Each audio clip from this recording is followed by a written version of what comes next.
The Judicial Conduct Tribunal, tasked with investigating sexual harassment allegations against Eastern Cape Judge President Selby Mbenenge, continues in Sandton, Johannesburg today. We've got our reporter, Canny Maphanga, covering that story. She's in attendance.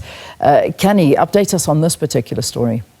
Indeed, good morning to you, Leanne, and to the viewers at home. The Judicial Conduct Tribunal investigating the first ever formal complaint of sexual harassment against a top judge in South Africa's judiciary will continue here in Sandton, Johannesburg. You may remember where we left off.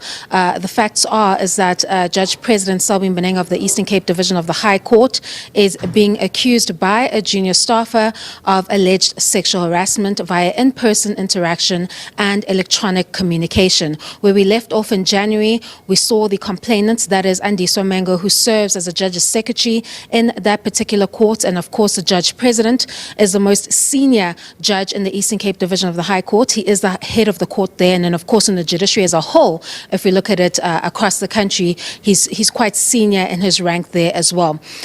We've seen her come through with her testimony, quite emotional and graphic testimony of the alleged instances of sexual harassment and the kind of nuances that takes place in workplace kind of sexual harassment, and how relentless the communication was between her and the judge president. She also faced quite a tough cross-examination under the national lens, where her conduct in the interactions between the pair was also faced under scrutiny, where she had to answer very tough questions as to how she responded to the interactions that she allegedly received from the judge president Selby Mbenenge. Now we know there are some interactions that the judge president agrees did take place, and there are some that he disputes.